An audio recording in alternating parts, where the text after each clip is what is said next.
as we committed, I'm here with our chair for APRO and our APRO bicameral members. Hi, Chief Romy.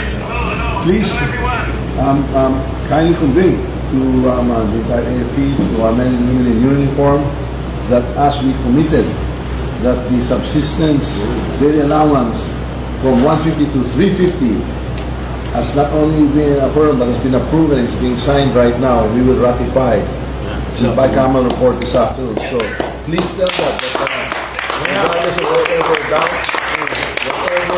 they heard, that's all fake news. Basta nagsalita tayo when we speak. I as a speaker in the House, when we speak, we mean it and we will always deliver. You are top priority, sir. Please tell the men and women in the AFP, top priority po kayo.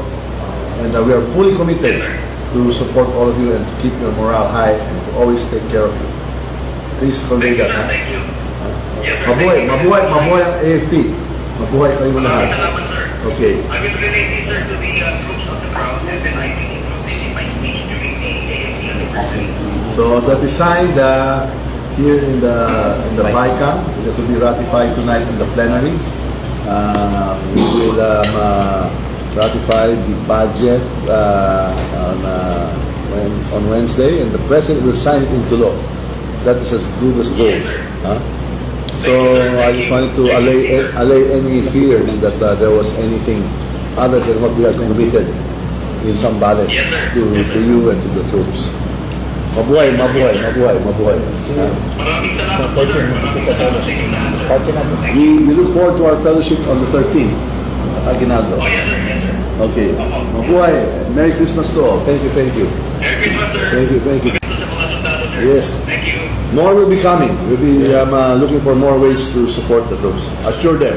Yes, sir. We assure them more for next year as well. Thank you. Yes, sir.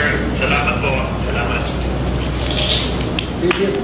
Sir, salamat. Thank you.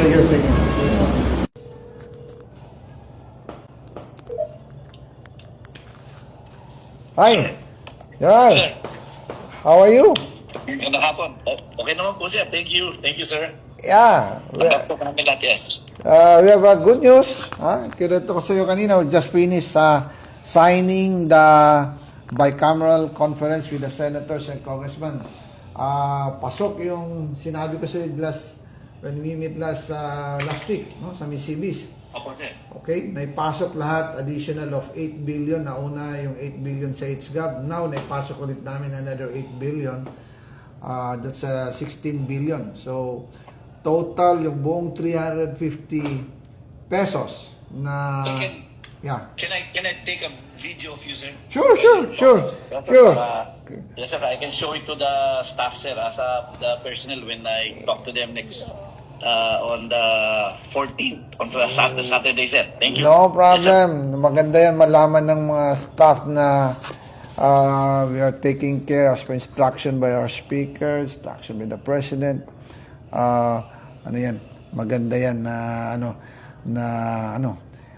malaman ikaw sa Solcom. You have to malaman ng mga troops natin. And actually, we'll see you on Friday. Are you coming sa Dadating ka ba sa Yes, Friday? sir. Oh, December 13. Yes, sir. Doon ang formal natin. Oh.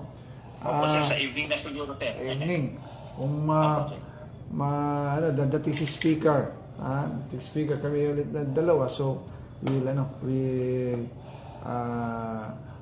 inform you on that. So, hopefully, ma-approve ngayon sa plenary for ratification yung pinirma ng BICAM. Sa Senate, they will also approve it also this afternoon. Para yung 7.5 na nare-receive ng CAFCO, magkakaroon sila more or less dagdag na 10,500. So that's more than double of their salary. Yes, sir.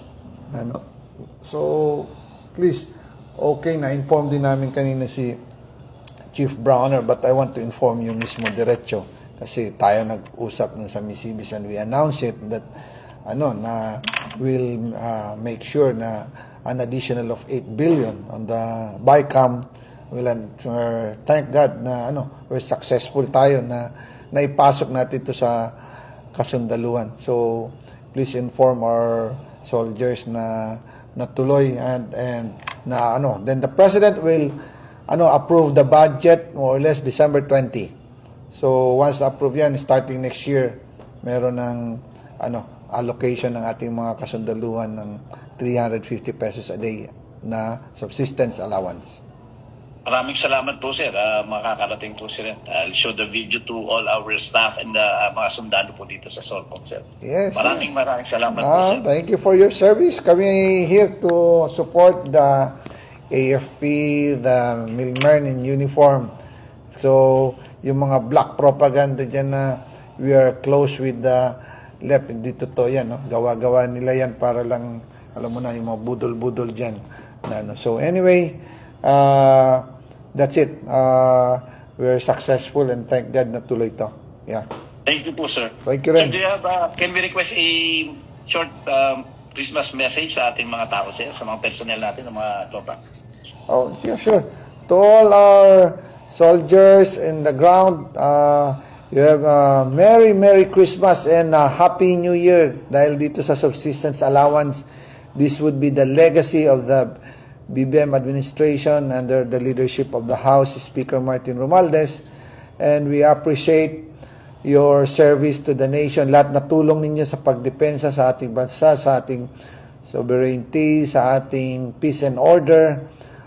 Kinikilala po ng leadership ng House of Representatives Speaker Martin Romualdez ang inyong tulong sa ating mga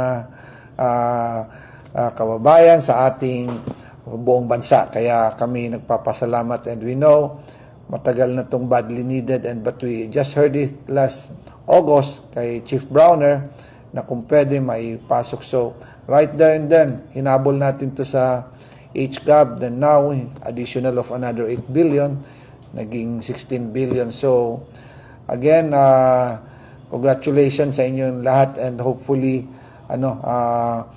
sumaya ang inyong Pasko and sumaya ang inyong New Year and hopefully the life of each soldier will have an improvement. Thank you. Definitely, sir. Sir, maraming salamat po, sir. Stay Thank safe, you. sir. Thank At you. Merry Christmas din po, sir, from your family dito sa Southern Luzon. Thank you. Salamat. Thank you. Bye-bye.